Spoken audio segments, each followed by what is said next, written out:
जिल्ह्यामध्ये उद्धव ठाकरे साहेब या ठिकाणी आपल्या सर्वांना भेटायला येतात। मग पाऊस आला तर तुम्ही उठणार आहात का?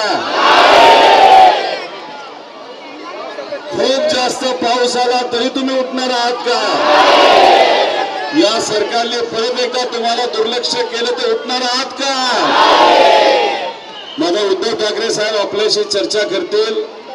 अधिवेशनामध्ये जयंत पाटील साहेब आणि नाना पटोले साहेबांनी जेव्हा मुद्दा मांडला तेव्हा तुमच्या सर्वांचे लाडके मंत्री भुसे साहेबांना उत्तर द्यावं लागलं की मुख्यमंत्री व दोन्ही उपमुख्यमंत्री लवकरच जे आमचे शिक्षक आंदोलन करत आहेत त्यांच्या बरोबर बैठक घेणार आहेत, त्यामुळे पुढच्या काही वेळामध्ये ती बैठक होईल अशी आपण अपेक्षा करूया।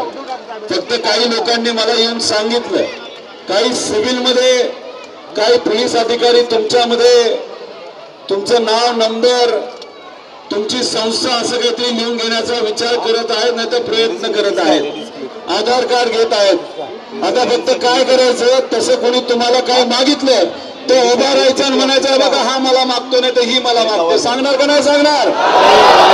त्यामुळे अशा पद्धतीने हे जे काय वेगळ्या पद्धतीचे काही गोष्टी इथे करण्याचा विचार जर कोणी करत असेल, पोलीस प्रशासनाला मला सांगायचे, तुम्ही सुद्धा शेतकऱ्याची मुली आहात, तुम्ही सुद्धा सर्वसामान्य लोकप्रतिनिधी लोकांचे तुम्ही त्या ठिकाणी कोणीतरी आहात। उगाच आमच्या या शिक्षकाला अडचण येईल असं जर तुम्ही काही केलं तर मग तुम्हाला न हे माफ करतील आम्ही माफ करणार, न त्या ठिकाणी महाराष्ट्र माफ करणार आहे।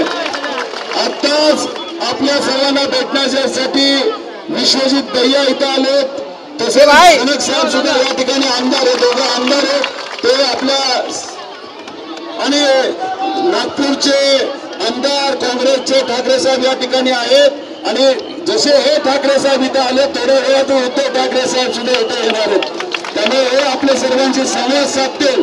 पण काही झालं तरी इथून आणि जर आपल्याला खोटे बोलले तर नाही, मराठवाड्यात काय चालली ती रील काय चालली, आता खोट खोट बोलायचं।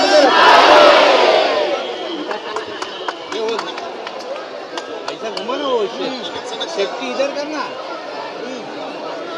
हे संभव काय या ठिकाणी अमित झनक साहेब काँग्रेस पक्षाचे आमदार अमित झनक